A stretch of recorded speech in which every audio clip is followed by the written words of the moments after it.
Hello YouTube, this is Thomas Judge back once again with the last instalment of my comic collection room tour. And today we're just going to be talking about a few oversized hardcovers, some Vertigo, some Marvel, a few bits and pieces. So yeah, hope you guys enjoy. Let's get into it. This is the end game. Back in the library for the last time. Back in the library, where the magic happens. So, one of the reasons I thought I'd do this series actually was genuinely for insurance purposes. It just suddenly occurred to me that if my whole place burnt down, I need to prove to the insurance company I have all these comics. I've got them insured, but it just says comics insured. And it'd be good for my own record and good for them to know. So, another reason to make a good, exhaustive list of these things. Have I talked about my Court of Owl's mask? I did a video on it once, it's somewhere on my channel. So the last thing to cover today, guys, is what's hidden underneath Spawn, which is just this stuff here. So not very much, to be nice, quick and easy. So let's start off here. We have an entire Calyx cube, which is full of fables.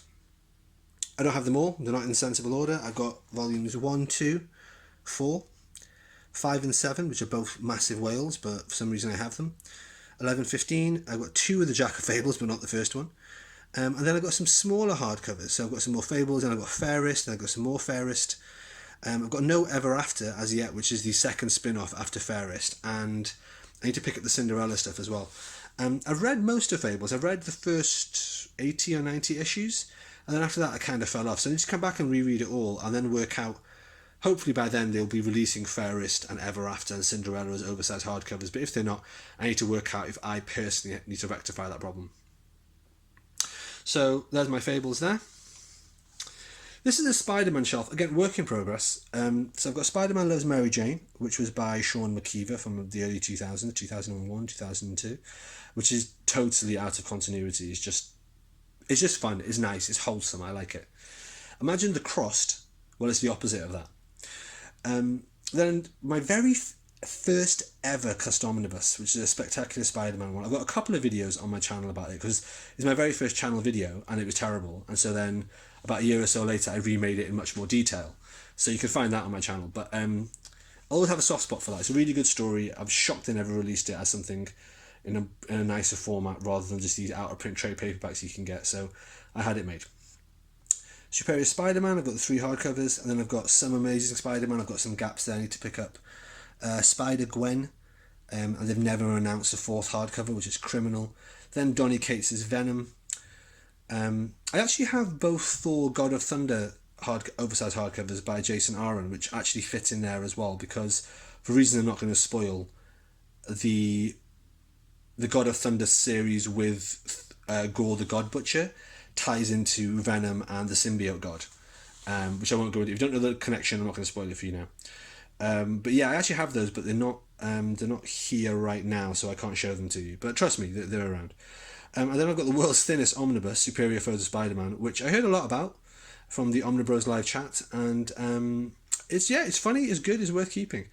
And I got a couple of paperbacks, basically about Spider-Verse or Spider-Geddon, things like that. I need to really work out what I'm doing. I've also got the Spider-Verse oversized hardcover as well, which isn't physically in this room right now. That's upstairs. I need to read that and then probably pull it apart and rebind it.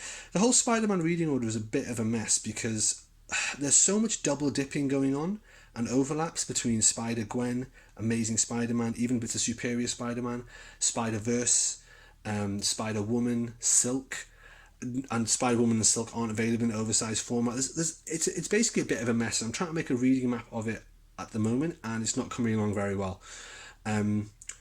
But I think one of the things that's going to involve is me tearing apart all these oversized hardcovers and getting them rebound in a sensible and coherent order. If you want to realise how much of a mess Spider-Verse is, go on any YouTube review of the Spider-Verse Collector's Edition and you'll just see that people always complain it was mapped completely incorrectly. Fortunately, me being, well, me, I'm going to be able to fix that. But yeah, it's just really frustrating that whilst this looks great and while it is a great set of stories, it just hasn't been collected in a way that really rewards the collector. Okay, alright, let's drop down. And what we have here is Thanos by Donny Cates, which is really good. Immortal Hulk by Al Ewing, which I kind of got baited on and is okay, but to be fair, I'm going to hang on and wait and see. if I actually like it as much as everyone else says. Everyone raves on about it, and it's like, it's good. But had I read it before I bought it, I may not have bought the hardcover.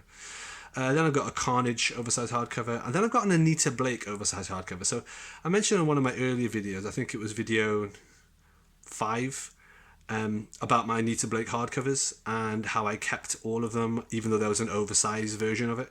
So there's an oversized version of the first 2 of those 7. So what do I do? Like, do I have a set that just mismatches, or do I bite the bullet and just keep a smaller? I don't know.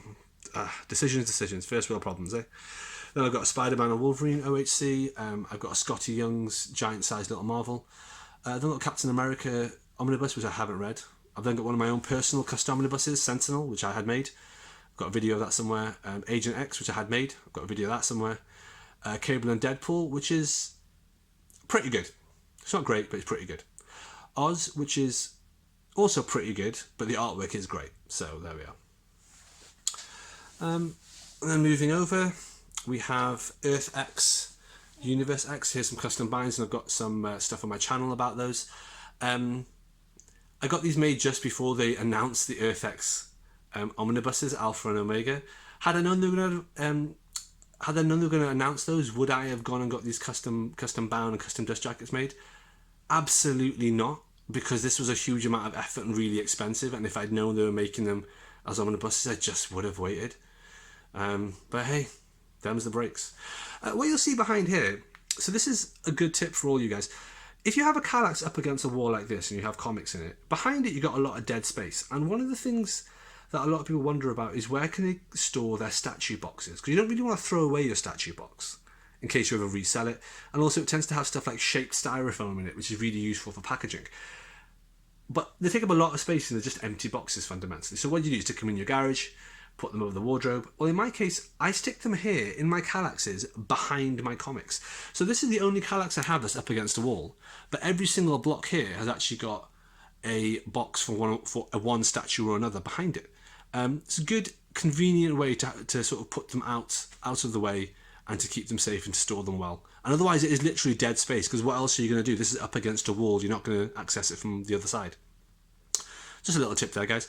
And yes, it's a makeup brush. I use that for dusting my comics, which is an idea I got from Gem Mint Collectibles. And it is actually the best way to dust comics. I used to have a feather duster.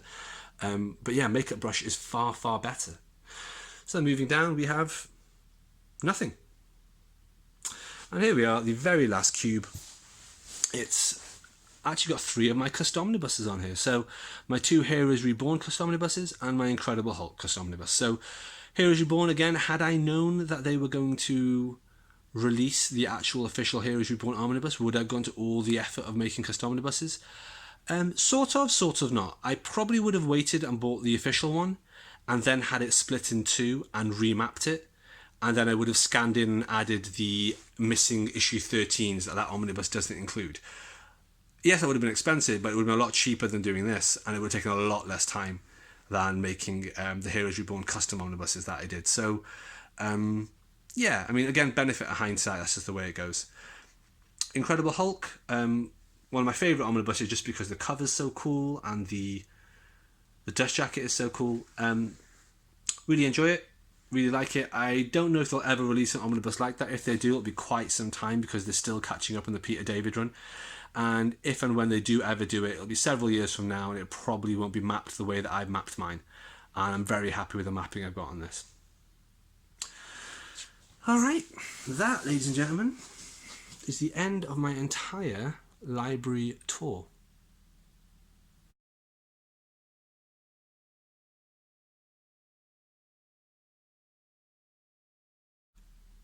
Alright guys, I hope that was helpful.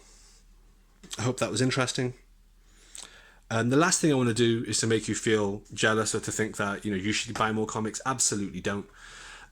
This is just my collection. This is what I have. If you don't like it, if you don't like the gaps, if you don't like the way I've arranged it or the way I've sequenced certain things, all the things I've missed out, all the things I've included, yeah, I mean, that's absolutely fine. Differences of opinion are absolutely fine. The important thing is, and I always say this to everyone, is this is a comic collection for me. This is a media library for me. And as a result of having everything here, the rest of my house looks like Zen tranquility. There's no posters, there's no books, there's no comics, there's no DVDs or games. So my house looks minimalist as anything because all the media is here. And I like it. I like the way it looks. And the fact that there's loads of gaps here, I think there's one thing that I just want to say to you guys as a parting note for your own comic collection, which is don't feel pressured to try to complete it. Budgeting is the most important thing. Because whilst in quarantine everyone's talking about their physical health and how important that is, and everyone talks about their emotional health and the problems being caused by depression and isolation and so on, and all the problems that are concomitant with lockdown, the truth is our financial health is incredibly important as well. And not just at times of extremis like a lockdown, but just generally, we shouldn't get tapped into the dopamine hit of doing haul videos. I've never done a haul video and I never would. I'm never going to do another library video, I imagine, because I don't think it's good to compare yourself to other people and to get caught up in that sort of running to standstill mentality, that rat race mentality of thinking I need to fill up this gap or fill up that gap, I need to show this and show that. I want to be able to show people I finished my Ultimate collection, I want to show people that I finished my Walking Dead Absolute collection, or I want to show people that I finished my Fables collection. So yeah, I kind of do, but I need to do these things as and when I have the money, and it takes a lot of time. And it means there'll be a lot of random gaps. And it means that my collection will never, ever be finished. Which is fine, because I'm in no rush to finish it. I'm going to be collecting comics for years. I enjoy it. As you can tell, it's my passion. And I would just say that to everyone who's watching, anyone who made it through this entire series of videos, which is, always remember, you're collecting for yourself. You're collecting the things that you want. You don't have to justify them to anyone. On that note, All-Star Batman, I'm looking at you. But you genuinely don't have to justify them to anyone, and you don't have to get it finished in a rush. Take your time. The thing about collecting is there's a joy in collecting. And whether or not you have an entire room dedicated to it, like I have, or whether or not you've just got a few shelves and you're just building up your collection, take your time. Take your time, enjoy it, and savour it, because that's why we're in this together. And there we have it, the end of my room tour. I hope you found that enjoyable, guys. Hope you watched most, if not all of them, and as always, please let me know what you think.